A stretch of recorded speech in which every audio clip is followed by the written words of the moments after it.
Here's the mistake. You called it a glute bridge. Right. Okay? Right. So hang on. So right away, you're thinking muscle, glute max. All I got to do is get you to feel a glute max, right? When the reality is that it's a little bit more complex than that. You mentioned asymmetrical hook line Sure. in response to Alex's question. Yeah. And I just realized that I don't really have a good idea of how to set it up asymmetrically. So the tools in my toolbox, I have like hook line with 2 feet and a yoga block in between the knees. I have hook line with a ball between the knees so that you can manipulate propulsion a little bit. And then I have once upon a time used like elevating one of the feet on the block. So like for a right oblique, like bringing the right foot up to make the right side longer. Correct. I was just wondering if you could maybe elaborate on the idea of asymmetrical hook line, what to look out for, how to use it. Okay, so all of your options that you're using right now are viable, assuming that you understand how you're positioning people, especially when you're trying to reduce the concentric orientation in the posterior lower. Okay, so all of those are all viable. The asymmetrical hook line would be like in its simplest representation. If you started with both legs even in hook line and you bring one knee up to your chest, that's asymmetrical. So like if you were doing like a hook line cross connect, that would be the position that you would be in, would be the asymmetrical hook line. And then you'd cue people to push through the grounded toe kind of back into that. Not through the grounded toe. Heel. Okay. That would, yeah. If you push through the grounded toe, here's what's going to happen. Okay. After they quit complaining about the massive cramp that they just got in their hamstring. Okay. And they berate you for that. Okay.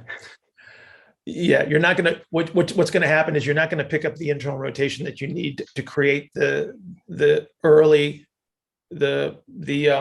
you want to hang on to some internal rotation as you're pushing into the table. If you don't, then you get too much of an ER representation and you drive them so far into late that you actually just kind of screw up the activity. That's why you got to maintain the medial foot contact heavier towards the heel than the toe.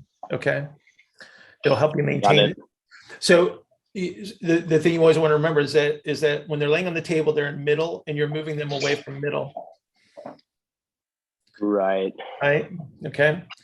And again, so you got to make sure that you're hanging on to some measure of the IR, which is the medial foot contact.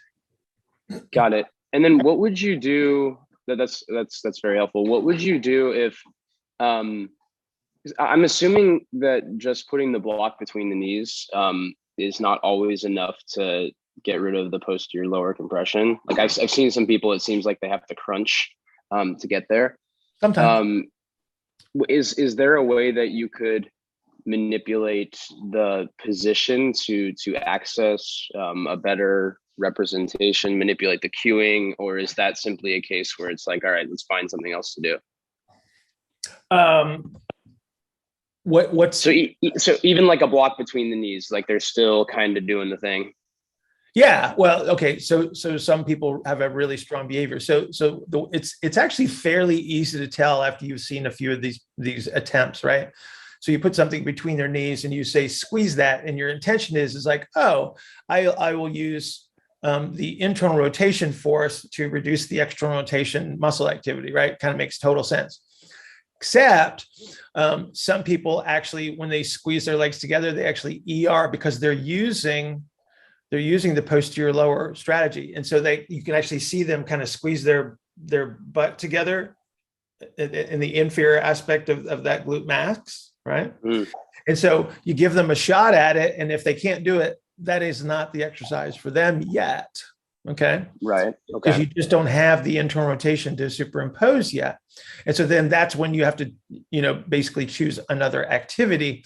And it may be one of the other ones that you mentioned, especially like when Alex was talking about the gentle rolling on the back where you're sort of rolling from side to side, the legs are kind of pistoning forward, which actually creates the turn.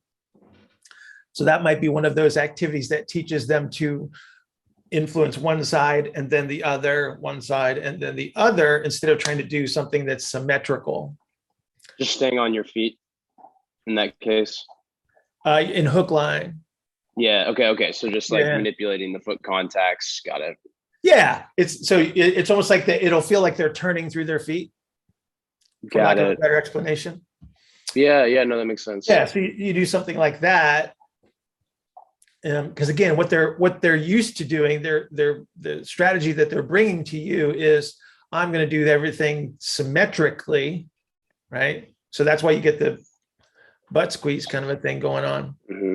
And that's what you're trying to eliminate under most circumstances. And so that's where the asymmetrical activity, it becomes very, very useful. Would you ever accuse somebody to actually bring their toe off of the ground, or do you think that creates interference? Yeah. Because, okay, got it. Yeah, well, way back when I started my training, that was one of the first ways I was taught to teach a glute bridge, just to kind of like, and it like appeared in my head, and I wondered what your thought. Here's the mistake. Here's the mistake. You called it a glute bridge. Right. Okay? Right. So hang on. So right away, you're thinking muscle, glute max. All I got to do is get you to feel a glute max, right?